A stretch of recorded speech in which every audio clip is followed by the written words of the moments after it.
Sup, guys? It's Sode back with you for the Sunday edition of Better Off Dead. We're going to talk, obviously, the NCAA tournament. We got actually three NCAA tournaments in action today with the NIT continuing and the CBI, I believe, is starting, which I have two plays in college basketball. One is a total in the actual tournament, and the other is a side in the NIT, and that's all I got. I have one NBA play, which is one of these disgusting late season NBA plays, and I have an even more disgusting hockey play probably because I just love playing disgusting underdogs, man. That's just the only way to do it, man. It's how we got to do it. Coming off a winning day yesterday, but it should have been a lot better than it was. We started out 3-0. We hit both college basketball plays with Texas Tech getting there, laying the points there. They covered. I was a little bit in question for a bit, and then they were able to pull away there and beat the very much hyped Drake there, Texas Tech, getting it done as the better team. And then Auburn pretty much struggling throughout the first half there, and then finally turned it on and started pulling away late, and they were able to get the job done late. Got a little bit dicey there. It was really pretty close. It was 50-50 whether or not they were going to cover at the end of it, but they were able to get there. I still think they were the right side. We won on the Utah Hockey Club, who has been hit or miss for me. I tend to be on them all the time. That was one of the good ones for them. And then the other two plays, Sacramento Kings, I don't understand how they lost that game. They were absolutely dominating that game. They had a double-digit lead for more than half of the game throughout the entire first half into the third quarter. I think they just had a massive lead, and then all of a sudden they blow the entire lead and then they lose the game. Just unbelievable. I don't know what the hell happened there in that one. I still thought that was the right handicap.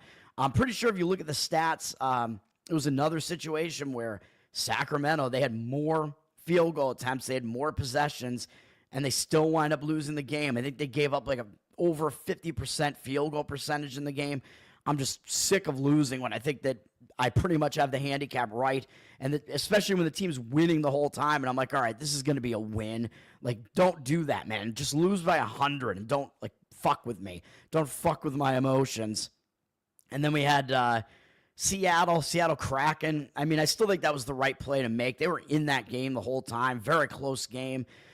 They were just alternating between being down one goal and being tied the whole time. And as an underdog, that's pretty much what you want, man. I mean, you don't expect to win every single moneyline underdog at a price of like plus 130, whatever, but you need to hit like in the high 40s percentage-wise on that, and it was pretty close to being a hit on that. And then I don't know what Seattle was doing because they were down 4-3, and then they went empty net with 3 minutes left in the game. They gave up an empty net goal to go down 2 goals. Then they put the goalie back in, and then they scored on a power play, which would have been a tying goal if they hadn't gone empty net at all. They probably would have tied the game. So I don't know what you're doing going empty net that early in the game, man. Down 1 goal, because they actually would have tied the game and potentially sent it into overtime. Pretty much pisses me off. So it was a winning day, but 3-2 instead of it could have been a lot better than 3-2. It should have been at least 4-1, I think. Especially after all those first 3 hit. We're looking like Sacramento was absolutely going to be a hit, and we were going to go to 4-0, and then it was just a matter of that toss-up hockey game there. I'm pissed off about it, man. So we're still having not a very good March. I thought we were going to start that like end-of-month heater that I've had the previous 2 months. Like I started out both January and February awful, and I finished both months extremely hot, and I was up on the year after that. And then now we're back down to about a break even on the year. I'm sick of it. We've got to stop treading water here. Let's talk about college basketball, man. Just going in order of what we have on the board here, we got the CBI starting. This is all in Daytona Beach. I really don't have much of a read on any of this. Illinois State's up from 5.5 to 6 with 89% of the cash and only 78% of the tickets. Money is coming in on them against Presbyterian. I mean, they are the better team. Both of these teams got knocked out around the same time, I think, in their conference tournament. So there's not really like much going on there as far as rest advantage or whatever. This tournament starts late too. So a lot of these teams have like a week or maybe even 2 off. So really when you look at the CBI here, really what you want to be looking for is you want to find a team that like ended the season really, really bad on like a really bad losing note, got knocked out of their conference tournament in the first game that they played, and now they have all this time off to try to like fix that. And you want to fade teams that like ended on like a win streak, although of course all of these teams had to have pretty much lost their final game because they all had to have gotten bounced like from their conference tournament. So it's hard to find a situation like that. Manhattan and Incarnate Word, I think both these teams, I think, ended their season on a pretty bad note, if I remember correctly when I was looking at it. Incarnate Word has moved from a 1.5-point dog to a pick 'em, 71% of tickets, 91% of the cash coming in on them. So money is coming in Incarnate Word. The last they played, actually, I think I'm wrong about that losing streak, because last Incarnate Word played, I think they won one of their games in the conference tournament. So yeah, I think I'm wrong. They did not end on a losing streak. They finished with a pretty close game against Nichols, and I think they almost pulled off 2 straight upsets in their tournament. So I don't know that I would really want to play an Incarnate Word here after they did that, but Manhattan's a pretty bad team from a bad conference. The MAAC, or the Southland, I don't know. They're probably slightly better than the MAAC. I don't know. It's tough to gauge because McNeese is so much better than all the rest of the teams in that conference. Who knows? Elon and Army. Elon is a 6.5-point favorite. It's gone down a little bit to 6.5 with reduced juice. 55% of tickets, 82% of the cash coming in on Army. So money is coming in on Army.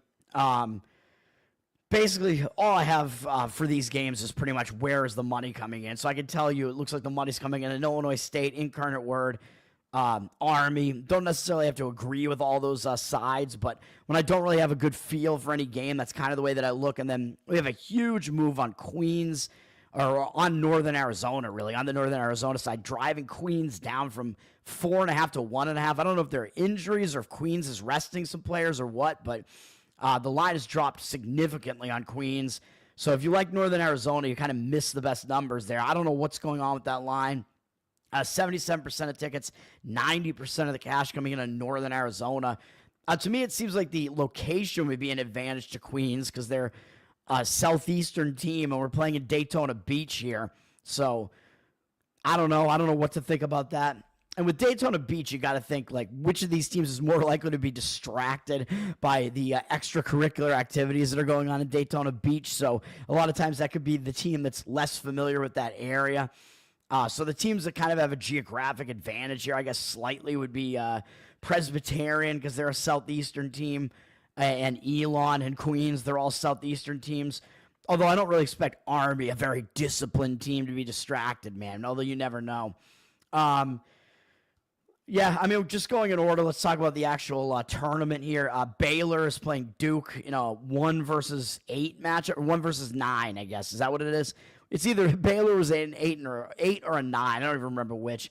Duke is up from 11.5 to 12 with juice. 82% of tickets, only 81% of the cash. I mean, with Duke, you know that you're going to be paying like a tax with Duke because they're the most overpicked team in the tournament. I mean, they are in the metrics, like the analytics do have them as the number 1 team. Cooper Flagg is back, so you know you're going to be paying a little bit extra if you want to lay the points with Duke. I mean, they may still be the right side here. Baylor, their advantage is that they have the ability to slow teams down, but that's not an advantage against Duke, who is also a slow-paced team. Baylor has really struggled defensively this year. They're actually pretty offensively efficient, but their defense has not been good, and Duke is very good on both sides of the ball as far as that's concerned. Baylor being able to slow the game down isn't going to affect Duke because they also want to play slow. So this is a game that I'm not going to touch. As far as like the slow pace, maybe you'd want to look to an under, but like I said yesterday, I don't love looking to the unders with this quick turnaround time because the defense, you could get tired legs, especially if it's a situation where both teams score on the interior, which I think is kind of the case with these two teams. So the 3-point shooting legs won't be affected as much either. So a little bit difficult to come in on the under, although that Tennessee UCLA under, I'm pretty sure hit pretty easily. So who knows? And then the other 1 versus, this is a 1 versus 8 as well. Yeah, I think this is a 1 versus 8. Baylor Duke 1 versus 9, whatever. Florida against Connecticut. These games are all in Raleigh, by the way. So Duke also has a huge location advantage against Baylor. That's not to be overlooked. Their fans travel, but their fans are obviously going to be in a massive amount there in Raleigh, even though Baylor has a decent fan base, but it's basically a semi-home game for Duke. Florida probably has a locational edge as well against Connecticut. They're sitting at a 9.5-point favorite, 71% of tickets, 84% of the cash on Florida. I'm not sure that I agree with the cash percentage on this one. If you forced me to give you a lean on this one, I would lean to taking the points with UConn in this one, because this is a situation where I think the slowdown of UConn can actually affect this game, whereas Duke and Baylor both like to play slow, so Baylor's not going to be able to throw Duke out of their comfort zone. Florida plays fast, and UConn may very well be able to slow this game down, because UConn is a good team. They're not as good as Florida, but they may be able to slow it down just because it's easier to slow the game down, and that would throw Florida out of their comfort zone, because Florida wants to play fast, even though, yeah, Florida is actually really good on both sides, both defense and offense. UConn has really struggled defensively this year. Their offensive efficiency is quite good. Defensive efficiency is not good for UConn. So it could be kind of a sneaky overplay as well here, but I wouldn't do it because the total's the total's gone down, so you do get more value on the over. But I do think that Connecticut is probably correlated to the under in this game, because a slow pace can make up for having a poor defensive efficiency metric, and Connecticut has played a little bit better defensively. And the other reason why you might want to lean Connecticut here is I think they have a big coaching edge in this game, even though they're not the better team. I mean, they've been there and done this, man. They have an experience edge, and they have the better coach in Hurley, even though he is a complete maniac on the sidelines, as I continue to point out. Florida with Todd Golden, that was his first tournament win. So this is still a pretty green Florida team, man, which is why I didn't want to pick them to win the championship in my bracket. I actually have them falling short of the Final Four. So hopefully Texas Tech can get it done for me. I mean, I don't expect Florida to lose this game, but I think UConn could give them a scare, because UConn does have the coaching and experience edge and has the ability to slow it down. So I do lean to UConn in this game, plus the points. I think they could make this closer than people expect that it's going to be. I don't know if I have anything else to say about that, but Florida, they're pretty inexperienced. Some of their guys didn't play in that tournament game last year, which, as I said, they lost to Colorado, who was coming off winning that play-in game. And I was on Colorado with a bet last year in that one. And Florida was without Hangloten in that game. He is there for them now. They're big man, so they are fully intact roster-wise. But very talented Florida roster. But the experience, I think, at some point is going to catch up to them, or the inexperience. Then we move over to the Cleveland region here. St. Mary's against Alabama as a 7-2. Money coming in on Alabama. They're up from 5 to 5.5 with juice. 71% of tickets, 77% of the cash.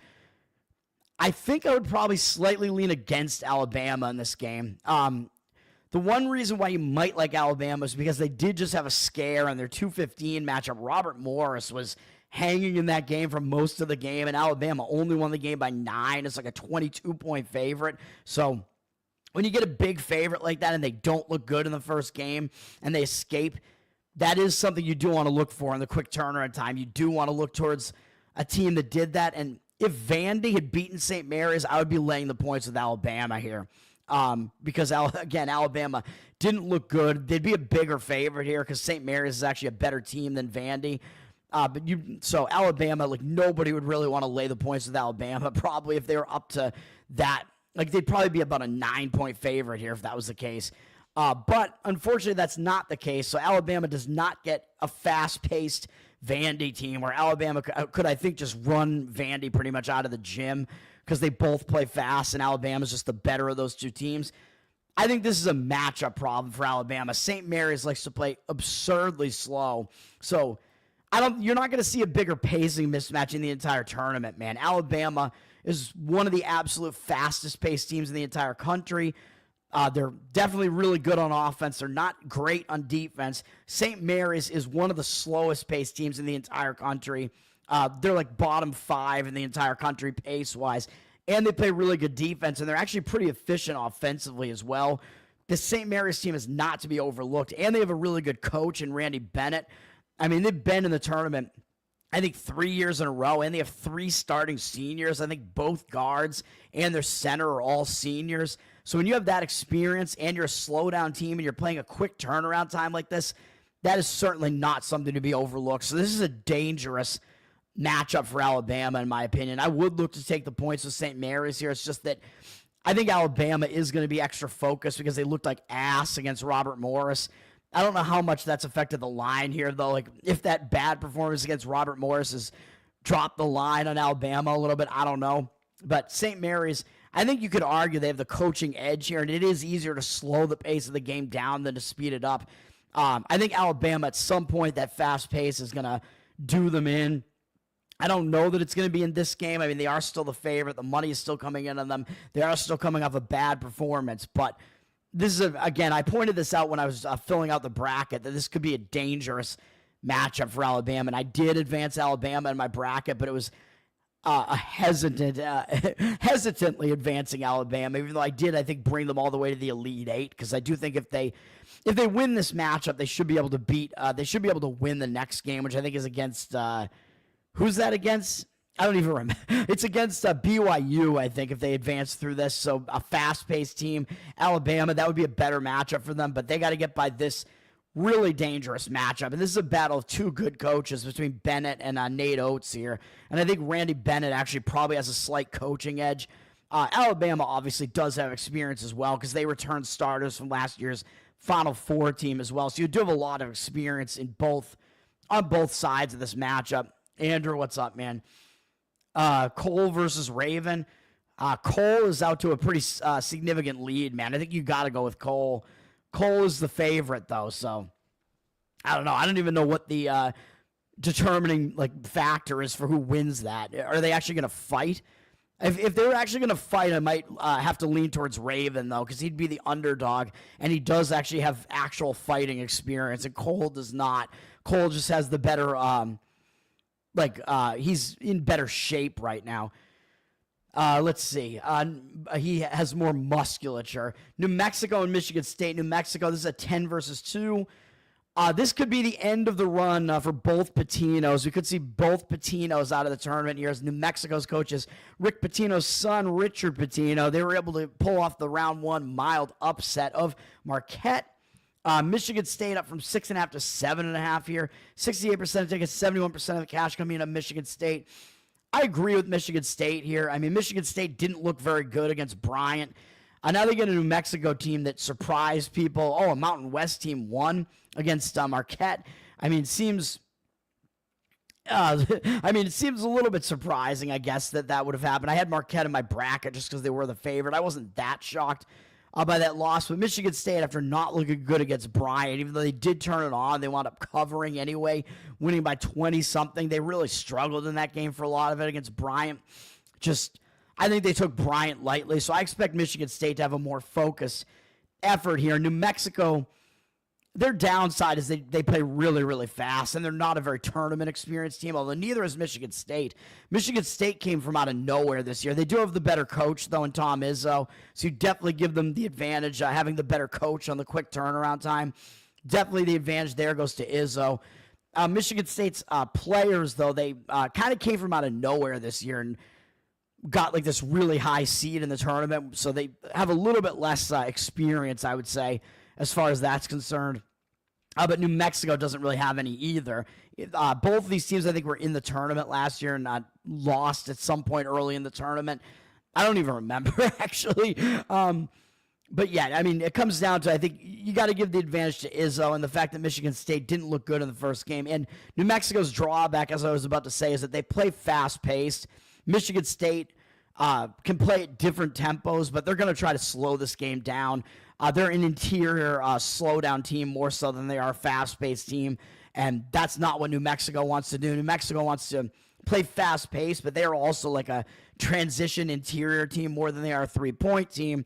I know Michigan State defends against the three well, but they're just good all around defensively, and I think they have the advantage inside as well. They just have the better players and more size than New Mexico does, I think. So I think Michigan State does have the advantage down low as well. So Michigan State would be the lean there.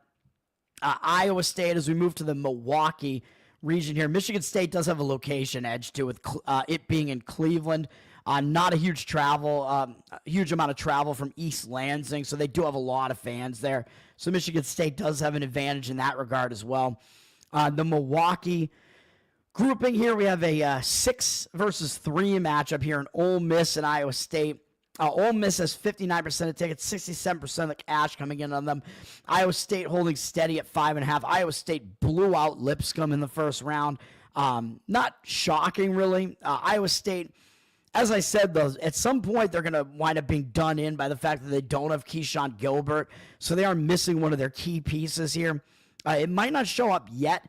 They are still the favorite here, and I do have them advancing in my bracket, so I hope that they're able to get through and advance in my bracket. But Ole Miss is actually a pretty dangerous underdog here, man. They're a pretty balanced team.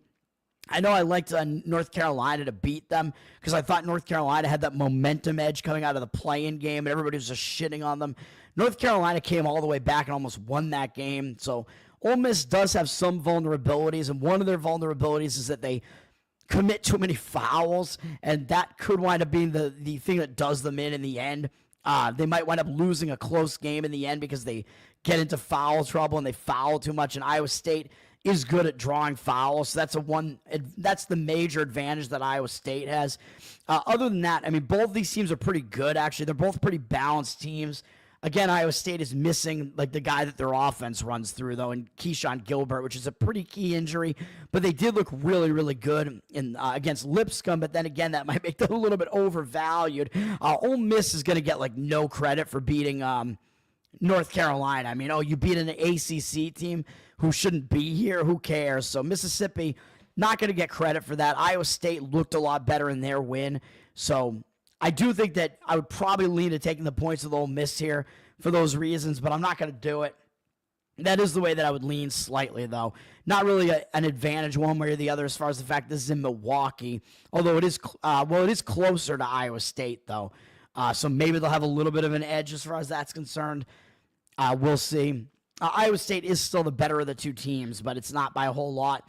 And Mississippi, Chris Beard, I mean, he's a good coach with some experience, though obviously Otzenberger. I feel like I always mispronounce his name. TJ Otzenberger, whatever the hell his name is. He is a good coach for Iowa State. I get everybody's name wrong, by the way. For Baylor, I had like a complete brain fart, by the way, when I was talking about Edgecombe. I think I called him Ogletree or something. Edgecombe. I think I was thinking of Alabama or something and not Baylor. Edgecombe.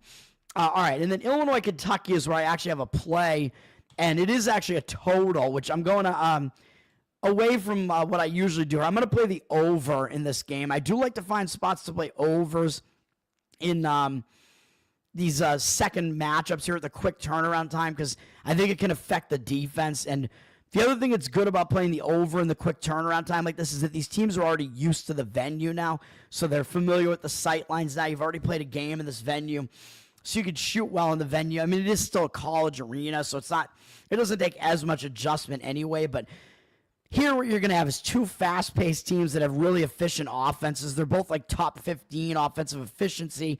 In Ken Bum's rankings, they both are like top probably 20 in pace as well. Both play really, really fast, or maybe top 30 in pace, whatever the case is. And they don't play that well defensively. They're a little bit less so. I think they're like worse than the top 50 in defensive efficiency. So I think you're going to get a fast-paced matchup here. Both teams want to go fast. They both score. They both lack defensively at times or lapse defensively at times. I like the over in this one. And again, both teams are used to the venue after playing a game here. And it's the quick turnaround time, which can affect the defense a little bit. So I'm going with the over. And that's basically it. The total's down from 171 to 170. It's the highest total on the board, and it's the highest total for a reason, man. When you see a total that's this high, again, high totals are high for a reason, and you usually want to look to the over. It almost looks too difficult to take the over. I found this at 169.5 at Caesars. Caesars in Massachusetts, man, they seem to a lot of times have like the best number. Just they have a slightly like soft number. So whatever, man. If you're giving it to me and I'm playing small enough amounts of money that it goes under the radar and I don't get banned, all right. I mean, I'll take it. 57% of the tickets are on the under, 56% of the cash on the over. So actually there's a little bit of a sharp square divide, it looks like there too, where a pros versus Joes, where it looks like the Joes are slightly on the under, which when would the Joes ever come in on an under? Well, it's when the total looks so high that they're scared to actually play it. I'm not scared to do it. We're going balls to the wall. We're going over in this one, and that is my one play in the actual tournament here. I do lean to Illinois as a side as well. This is a 6 versus 3, and Illinois is up from pick'em to 2. 61% of tickets, 57% of the cash coming in on them. I agree with Illinois. I mean, I do have them in my bracket winning this game because I was trying to predict, like, oh, this is probably going to be about a toss-up game here, and I think Illinois has the edge as far as it being in Milwaukee. If you watch that first game against Xavier, I think Illinois did have a home crowd edge there. I mean, Milwaukee is pretty close to the Chicago area. A lot of Illinois fans show up. As I said, when I went to the East Regionals last year in Boston, a lot of Illinois fans showed up for that. So Illinois travels pretty well. Kentucky travels well as well, but I think the Illinois crowd is going to be bigger than the Kentucky crowd here. So I do think they have an edge in that regard. I think they're actually the slightly better team as well, as the odds makers are telling you. Even though they're a 6 seed versus a 3 seed, Kentucky does have the name. They have more than name recognition, and people are going to be shitting on Illinois because they looked really bad down the stretch. But again, they had injuries, they had team illnesses. So I think we're now looking at an Illinois team that kind of used that time off. And they got embarrassed in the Big Ten tournament too. I think they used that time off to like reset, and now they're like ready to go. And I think they might have a coaching edge in this game too with Brad Underwood, as he did take this team to the Elite Eight last year. Whereas Kentucky, Mark Pope, I mean, he's got some experience, but this is his first season with Kentucky, so there isn't that like amount of chemistry. Although Illinois did have like a personnel turnover, they do have some new guys as far as like the personnel on the team. But even so, I think Underwood probably gets the slight coaching edge in this game as well, even though I don't like him. And I think Illinois, again, they're a little bit of an undervalued team here. I mean, I picked them in my bracket because I thought it would be about a toss-up, and like most people are going to be taking Kentucky. I told you I think Kentucky's going to fall short at some point because they play too fast and they don't play defense. Although you could say the same thing about Illinois, but it may happen in this matchup because both of these teams play very, very similarly. And Illinois is just actually the slightly better team and more under the radar. And people would look at this and not actually think that they're the better team. So I lean to Illinois, even though the cash percentage is a little bit against them. Now, the initial move was on Illinois. So that is the way that we'll go in that one. And then we got in Climate Pledge Arena in Seattle. We got Colorado State and Maryland. Maryland up from 7 to 7.5. 62% of tickets, 67% of the cash coming into Maryland. I agree with that. I agree with Maryland here. I think Colorado State, the Mountain West continues to struggle, and I think Colorado State, this comes to an end for them here. I liked Colorado State in the first game. I had them in the first game because I think Memphis is just a terrible team. Memphis is one of the most overrated teams in the tournament. Now they're bounced. Now, this is a Maryland team. It's a bit under the radar right now, even though they did have hype behind them. I do worry about their inexperience, but I don't think the inexperience factor is going to come in yet here. They do have a lot of young guys on this team. They're pretty freshman heavy, so I think that's going to prevent them from really going all the way in this thing. But they are a very talented team, and they're definitely the better team over Colorado State here. So I lean to Maryland. The fact that it's in Seattle, though, makes it a little bit more difficult, but now that Maryland does have a game under their belt in Seattle, it makes it a little bit less difficult. And let's not talk about that because I had Grand Canyon because I thought they had the experience edge there, and that was just an absolute disaster. Maryland winning in a complete blowout. But that's the thing that kind of keeps me off of Maryland a little bit, though, is that I think maybe they looked a little bit too good in that first game with that absolute destruction of Grand Canyon. Usually don't want to play in a team that looked that good in the first matchup. Colorado State, I mean, yeah, they pulled off an upset, but there's less hype on them than I think there was on like Drake and McNeese. So I'm just going to stay away from this game. And then Oregon, Arizona in Seattle. So this is a pretty good location for both teams, really. It's a little bit better for Oregon. I guess it's a shorter travel, but as far as Arizona is concerned, I mean, I think their fans are going to show up too. I mean, this is an interesting one. He's got two former Pac-12 teams who are now in the Big Ten and Big 12, and they're playing in a Pac-12 city in Seattle. just crazy. But both teams are used to playing in Seattle. Arizona's down from 5.5 to 3.5. So money looks like it drove the line down, but then you see 51% of the cash, 51% of tickets, 64% of the cash coming in on Arizona. So the money is actually coming in on Arizona. I slightly agree with that side. I think there's no real location edge one way or the other, though it might be a slight edge for Oregon just because they're closer. But both teams are used to playing on the West Coast. Both teams already played once in this arena. And Oregon, I think, just looked too good, man. I think Liberty was kind of a trendy underdog. I think everybody kind of expected Arizona was going to beat Akron, even though Akron was a bit of a public underdog as well. Oregon, I don't think anybody expected them to annihilate Liberty the way that they did. But Dana Altman, man, he's a very, very good tournament coach, and he mixes up his defenses. He'll, play a different defense than what you expect. Just on the fly, he'll change up his defense and match it up against his opponent. So he is a very good tournament coach, and he's very difficult to face on a short turnaround time, although I know Creighton was able to get it done against them last year in overtime. Creighton almost lost to an 11-seeded Oregon there. And I did have Oregon winning one game in my bracket last year, not beating Creighton, which they almost did beat Creighton. But I think Oregon may not have as much of a matchup edge here against Arizona because Arizona, they're used to playing against Oregon, man. They have what's his name there? Lloyd, whatever his name is, their coach there. He knows what Dana Altman throws at you, man, because these teams matched up in the Pac-12 tournament all the time. So he is one of the coaches that's more used to facing Dana Altman in a tournament environment, whereas if you had Oregon facing a team that wasn't from their conference, I think you'd have to give Dana Altman more of an edge. I think he still has the coaching edge here, but I think it's less so because Arizona is one of the teams that's most familiar with them that's still left in the tournament, as they are one of the teams that was in the Pac-12. So I think that edge kind of goes away a little bit. Slightly lean to Arizona now that the line is down a little bit, but certainly not a play for me. And then we got the NIT. I don't have a whole lot on this.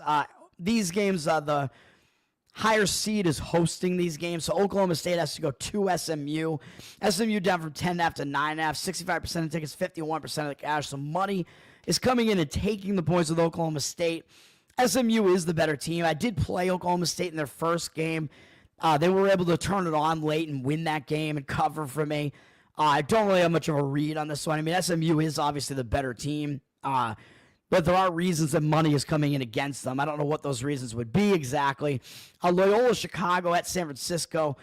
San Francisco down from 6.5 to 5. 53% of tickets on them. 60% of the cash coming in on Loyola. So my first instinct on this was, Loyola. They're not familiar with playing on the Pacific Coast. And San Francisco has a pretty strong home court advantage. They're really good at home this year. But now I'm looking and the money's actually coming in against San Francisco. And Loyola is not having to travel out to the Pacific Coast because they did just beat a Pacific Coast team in the previous matchups. They were already on the Pacific Coast. They just won. I forget who they beat. They won at, I can look it up, I guess. Loyola Chicago. They just won at, San Jose State. And they barely escaped. I told you I liked San Jose State in that one because it was a weird environment for Loyola Chicago to have to go to. But now that they're adjusted to the time zone, I think the advantage that San Francisco might have is a little bit less. They are still a very strong home team, though, so I'm not sure that I really want to come in and take the points with Loyola there, Loyola Chicago. Arkansas State and North Texas is going to be a bizarre pacing mismatch. North Texas down from 4.5 to 4 here. 75% of tickets, 96% of the cash on North Texas.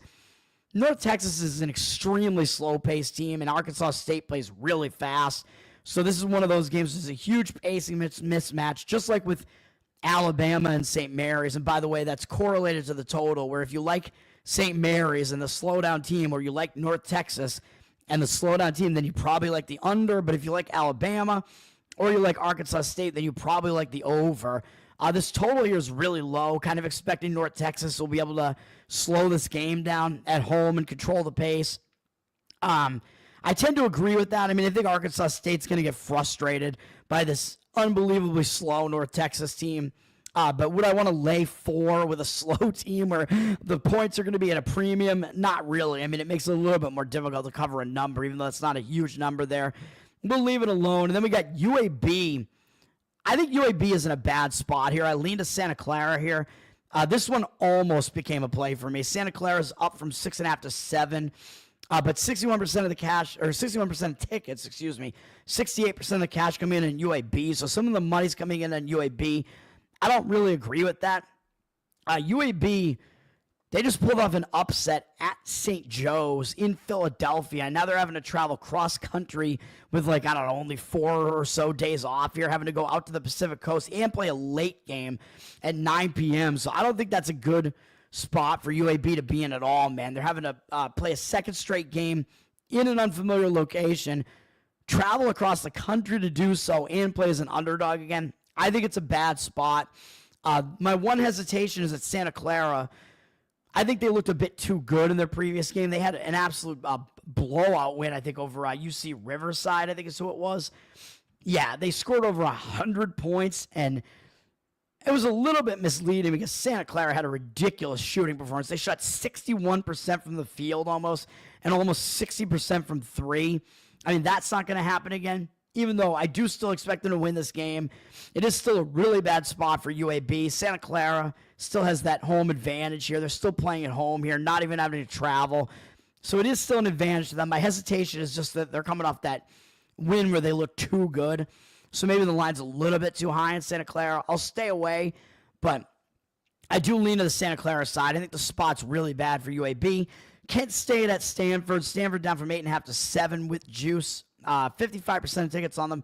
94% of the cash on Kent State. So the money's coming in at Kent State. I'm trying to really figure out why. Because Kent State having to go to the Pacific Coast, play a second straight road game as an underdog is not that easy to do. They just beat St. Bonaventure in upstate New York there. Now they have to go from upstate New York all the way to the Pacific Coast. So this looks like a bad spot too, man. Similar to the spot that UAB is in. I'm not sure that I trust it. Stanford, I think they're staying at home as well. Yeah, they just won at home against Cal State Northridge. So again, I think Stanford has a pretty big location edge here and travel edge. They're not traveling at all. Kent State's having to travel out there. Kent State is a pretty good defense, though, and because the market read looks very strong on Kent State, and I don't know why. I'll stay away from it, but I don't agree with it. I agree with the Stanford side. I agree with the Santa Clara side. I think they do have an advantage with these teams having to fly cross-country. And the game that I'm actually going to play is a similar advantage spot. UC Irvine up from 7 to 7.5 with juice here. I did find a 7, and I think it was at Caesars again. Just laying up the soft numbers, man. If you want to lay the 7.5, I would say do it. I like UC Irvine in this game. -7, -7.5, even though 7 is a key number, and it's where teams usually stop intentionally fouling. 79% of tickets, 86% of the cash coming in on Irvine. I agree with that move. I like the Irvine side here, and this is a bad spot for Jacksonville State, similar to what I just talked about with those other games there. Jacksonville State, they just pulled off a ridiculous upset at Georgia Tech, a 7.5-point upset. I think it was the biggest upset of the first round of the NIT there. They went into Georgia Tech and just annihilated them as a 7.5-point underdog, beat them by 17 points, and it was a misleading result too, man. Jacksonville State shot 52% from the field almost. They shot 50% from the floor. They did dominate the rebound department, but this is just an outlier shooting percentage that I don't think you're going to see again. Georgia Tech, only 35% from the field, basically, and 37.1 from three isn't that bad, but 35 from the field is just awful. So we had some pretty big outlier shooting percentages on both sides here. And now Jacksonville State, they have to travel from the East Coast all the way to the West Coast and play a late 9 p.m. game based on their biological clock. Their biological clock's going to be all over the place. Jacksonville State, they're actually in Jacksonville, Alabama, so they play in the Central Time Zone. Now they just had to go from playing in the Eastern Time Zone though, all the way out to the Western Time Zone. And UC Irvine, they're just staying at home, man. They just beat Northern Colorado at home. Wasn't really a misleading result there, really. So that's what we're going to go with there. They just beat Northern Colorado. They're staying at home, so they have a huge travel edge as well. They have the home court edge. Ken Pom has them winning this game by about 7. He has both teams being overrated, though. Both teams are pretty high in the luck index. But UC Irvine is actually 21st in the country in defensive efficiency. So I don't think we're going to see Jacksonville State shoot 50-something% again, man. UC Irvine, very good defensively. They're not as good offensively. But Jacksonville State also isn't very good. I mean, they're a little bit better offensively, and they're way worse defensively. So there's a significant defensive edge on the side of UC Irvine. Jacksonville State is slightly better offensively, not by much. And I think this is also a bad pacing collision here for Jacksonville State as they play really slow at 302nd out of 364 teams. UC Irvine, they play fast, even though they're one of those teams where it's not really a great profile because they play fast, but their defense is better than their offense, which is a little bit of a strange profile, kind of like St. John's, who just fell short in the tournament. But I think this is just a good matchup for Irvine in this one. It's a good spot to play Irvine here. I don't think they go out of the tournament yet here. They play in the top 100 tempo-wise, which is not what Jacksonville State wants to do. I think they're going to get sped up in this game. So that's the way that I'm going to go there. Actually, hold on. Georgia Tech, by the way, are they a slow team? I forget if they are. They're somewhat faster, but they're not as fast as Irvine is, so I don't know. Take from that what you will. But I like Irvine in that one. That's the play. Let's go over to NHL. Let's try to finish this up, man. Let's go fast. NHL, kind of a short Sunday card here. A lot of these games I just don't find very interesting, but I am going to play on this first game up in the afternoon. Somebody please help me. I'm going to play the Chicago Blackhawks plus 125. The line has gone down. I mean, we're fading a pretty bad Philadelphia team here that does not have much to play for. Neither of these teams have much to play for. I mean, both these teams are out. These teams are not making the playoffs, but Philadelphia is in a bad spot, in my opinion. The line's already dropped from minus 155 to minus 135. 77% of tickets, 95% of the cash on Philadelphia, but I don't see the cash percentage being on their side if the line is dropped like that, and I think the spot is just bad. Both of these teams played yesterday, so both these teams are on a back-to-back, but Philadelphia had Erston in net yesterday, so we're going to be looking at them probably playing Fedotov in net here, and that's a downgrade in the goaltender situation as far as I'm concerned. I mean, they've lost so many games in a row, but the last game they won with Fedotov was against Winnipeg, and they've lost every other game that Fedotov has been in net going all the way back to when I can't even find a game with him in net that they won besides that one. Yeah, so I mean, even though there was a stretch where he wasn't playing, this is crazy, dude. Besides that game, they haven't won with Fedotov in net since November, it looks like. That's just insane. Their record with Fedotov in net is terrible.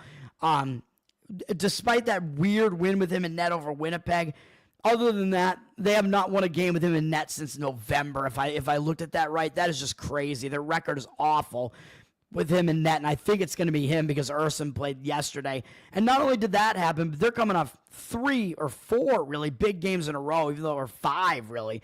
They beat Tampa Bay in a shootout. Then they had to play Carolina, although they lost 5-0. They played Tampa fairly close on the road, 2-0. Played Washington to within 1 goal on the road. Then they had to go to Dallas yesterday. Took Dallas into overtime. A really good Dallas team. They played them into overtime yesterday. Now that quick turnaround time, they have to go to Chicago off of that. And they're playing a third game in 4 days now, all in different cities. And they have Toronto up next, which is a bigger game. So I think this is just an awful spot for Philadelphia. I think it's a sandwich spot. It's no rest. They're having to travel. It's just a huge disadvantage. Yes, I know Chicago is having to travel as well, but they're only traveling from a quick trip to St. Louis and back to Chicago. That's not really that's not really a big road trip there. Let's put it that way. They're playing a third game in 4 days as well, and a fourth and 6, but at least for them, they played all those games except the St. Louis one at home. And they lost every single one of these games badly, including yesterday losing 4-1. And they had Soderblom in net yesterday, so Knight is going to be back in net for them, even though he hasn't panned out yet. I mean, he was good in his first couple of games, and then he started dropping off. But he is their better goalie. He's their acquisition from Florida, and he at least seems excited to be like the primary goaltender on a team now. He'll be back in net for this one. I'm kind of expecting a better performance from him in this one, so we're getting Philadelphia having to roll out their worst goalie in this game. We're getting Chicago going with their better goalie in this game. So I think we get an edge that way as well. And I think it's just a situational and travel edge here. Chicago only having to travel from St. Louis. They did play yesterday, but they got bombed 4-1 in that game yesterday. So both teams on the back-to-back, but I think it's just a miserable spot for Philadelphia. So give me Chicago as a home underdog in that game. And that is my one hockey play. And then as far as the other hockey games, I think Florida is in a bad spot. But, I mean, if you're going to jump in on Pittsburgh here, you're going to have to be, really taking a huge underdog here. I mean, Florida, they're returning home from a long road trip. They've been on the road for almost 2 weeks. They haven't been home since March 11th. And I always say when you return home from a road trip, it tends to be a very unfocused spot, especially when you're playing a bad team like Pittsburgh. You tend to lack focus a little bit because you have to return home. You have to get back to home life. You have stuff to do back at home. It looks like Bobrovsky will be back in net here as Vanacek played yesterday, probably in preparation for having Bobrovsky back here. Kind of surprising they didn't use Bobrovsky against Washington and use Vanacek in the game against the lesser opponent, but who am I to say? Florida's already, they're already going to be in the playoffs. I don't think they care that much about this game. It is a bad spot. It's a back-to-back. It's a third game in 4 days, all in different cities, playing against a team they might overlook. So I really don't like the spot there. Pittsburgh's coming off a nice win over Columbus, or I was on Pittsburgh in that game, which they have some momentum right now. They've won 4 of the last 5 games, and they have a day off, and they're starting a road trip. So a lot of advantages situationally to Pittsburgh in this game. I like that side. Florida's down from minus 260 to minus 240. 69% of the tickets on them. 64% of the cash coming in on Pittsburgh. I mean, in this one, I tend to not play games with huge favorites in hockey. So if you want to do that, you're going to be taking the Pittsburgh puck line there. I don't know what the line would be in that one, but that's the way that I lean. I think it is a pretty strong situational edge for Pittsburgh there. Tampa and Vegas is probably the only really good game today in hockey. And in this one, we got Vegas down from minus 125 to minus 109. So some strong market indicators on Tampa Bay here. 67% of tickets, only 51% of the cash. So Vegas is public. We have less of the cash on them, and it's reverse line moving in the direction of Tampa.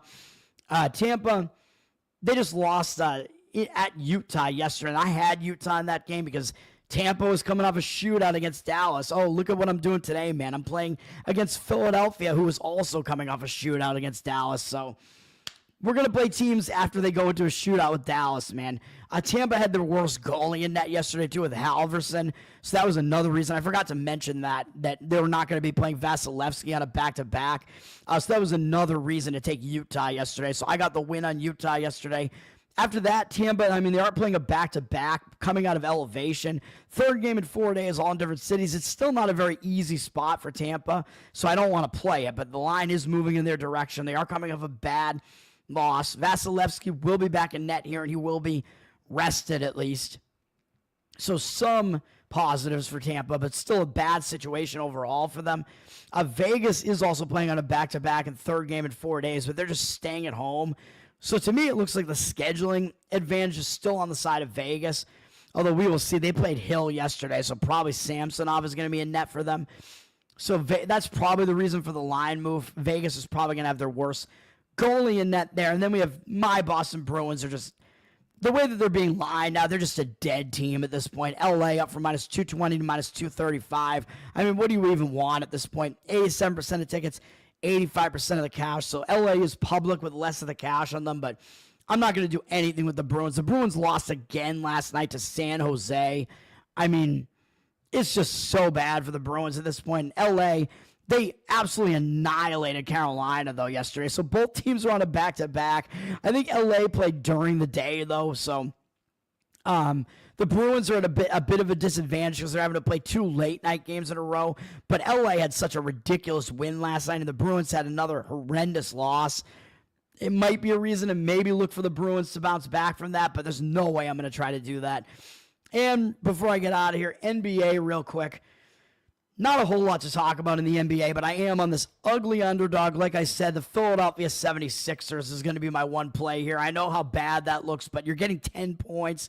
Hawks are just sitting at a 10-point favorite, and at the very least, the Hawks suck defensively. So if you're taking a lot of points against a bad defensive team, it's not necessarily a bad way to look. The Hawks, 57% of tickets on them, but 74% of the cash coming in on the Sixers. So the money is coming in on the Sixers. And you might say, well, the Hawks are still fighting for like a playoff spot. Yeah, they are, but at this point, the Hawks are almost locked into one of the top two play-in seeds. So I know they don't want to drop out of the top two play-ins, but they have like a 3.5 game edge right now as far as the play-in games are concerned, as far as being one of those teams that's going to host a play-in game. So they're not really in danger of dropping out of that right now. They don't have much ability to move up out of the play-in either, as they're like 5.5 games back. So they're one of those teams where there's a lot of padding there on both sides of them. So they're getting close to being locked into one of those home play-in games for them. So it's going to take a little bit for them to move out of one of those spots. And so they might be feeling a little bit complacent, and they don't even need to win to cover this game, right? They just need to win the game for their purposes. They don't need to cover. Philadelphia, the one worry is that they are finishing a long road trip here, but I think they're going to want to salvage something, and they've had one day off in between a bunch of their games recently, so they're not playing a back-to-back or even 3 games in 4 days, so it's a little bit less bad for them. They're coming off kind of an ugly loss against an injury-depleted San Antonio team, and I know Philadelphia has a really thin roster as well, but that's just kind of an ugly loss. They lost by 33 points the game before that to Oklahoma City. But the game before that, they played competitively, taking Houston into overtime. They didn't play that bad against Indiana and beat Dallas before that as well. Philadelphia did, by the way, lose at Atlanta not that long ago. They lost by 9 points. And Atlanta was a 9.5-point favorite in that one. So I think we're getting maybe a little bit of extra line value now in Philadelphia. With the line being up to 10. And I think the situation is worse this time for Atlanta. That was on a back-to-back for Philadelphia, and they still came within 9. They were playing a back-to-back after being in, let me see. Or no, excuse me. Yeah, it was. They were playing at home against Utah, and then they had to go on the road to face Atlanta, even though that was they were starting a 2-game road trip, but still, that was a back-to-back, and they still only lost by 9. So I think that bodes well. It does mean it's a little bit of quick revenge for Philadelphia as well, because they lost last time they were here. And I think the spot for Atlanta is terrible. Atlanta's on a back-to-back, and they just beat Golden State yesterday. I had mentioned I didn't think Golden State was in that great of a spot, even though Golden State was coming off barely beating Toronto. So they were kind of in a refocused spot for that reason. But Atlanta was able to beat Golden State. Ridiculous win. Huge win for Atlanta against a good Golden State team. Now they have this bad Philadelphia team with no rest, and they got Houston up next, starting a road trip up in 2 days. Houston, one of the top teams in the West. I think this is a sandwich spot with no rest. Philadelphia's got a lot of advantages there. I think the line is it's a pretty generous line as well. So give me the Sixers plus 10. I know I've not done well playing the Sixers, but we're getting them as a huge underdog in this game, man. I do also lean against Toronto. The money is coming in on Toronto. They're up from 1 to 1.5 with juice. 89% of tickets, 91% of the cash. I don't really agree with that move or with the cash there. Toronto's returning home from a road trip. Let me see. They've been on the road for over a week, and they went out into Elevation and to the Pacific Coast, and they played really close to finish the road trip against Golden State. So I do not love Toronto in this spot, in the return home spot here. When you have a bad team like Toronto in a bad spot like this, it's usually not. You usually do not want to be on that team, and they had a close call against Golden State, like I said, so that makes the spot even worse, I think, for Toronto. The fact they played that game really tough. They do have 2 days off, but I think that might help them settle in at home a bit more. And for those of you who don't watch my show, usually when I talk about this return home spot, it's a bad spot because these guys have to get back to family life. They've been away from home for a while, so they have stuff to do around the house, and that can just be a bit of a distraction. So that's why we talk about that. San Antonio coming off beating Philadelphia. They've won 2 games in a row. They didn't suffer a letdown off of that nice win over the Knicks, a pretty good Knicks team. They came off of that, and they beat Philadelphia, so they're just kind of on a roll right now, and I think that momentum will carry into the first game of a road trip. You usually are focused to start a road trip, so it's one of those spots where you have a team starting a road trip against a team returning home from a road trip, and that team returning home from a road trip is bad, so I do like San Antonio in that game. I won't play it, though. And then my Celtics, I almost said Bruins. Good thing the Celtics aren't the Bruins. Celtics are just on a roll right now. They're going out to Utah again. They just beat Utah, but they didn't beat Utah by that much at home. Utah took them to within 6, or played them to within 6 at home. So maybe the Celtics will actually take, they're going to Portland. What am I saying? They beat Portland by 10 at home, though, and that was kind of a close game, too. But that was that game where Pritchard went completely off, and the Celtics played almost none of their starters in that game. But still, it was a fairly close game. So same thing that I was saying with Utah might apply. Celtics did just beat Utah. Celtics had somewhat of a close game against Portland, so maybe they'll take Portland somewhat seriously this time. I don't know. I don't really see an edge one way or the other in this game. Celtics just sitting at a 7.5-point favorite. Portland is coming off beating Denver, though, so having to turn around and play two really, really good teams like this, 2 games in a row. They beat Memphis a game before that in a blowout, so having to play 3 big games like this in a row, and they got Cleveland up next. I mean, they're not going to overlook Boston, but still, I mean, that's tough to play max effort like this, game in and game out like this, multiple games in a row like this. So at some point, I think the fatigue is going to set in. Even if you are going to show up for a game against Boston, I think you're going to be tired by the end of it. And then Denver and Houston is probably the best game of the day. Really good Western Conference matchup here between 2 of the top teams in the Western Conference.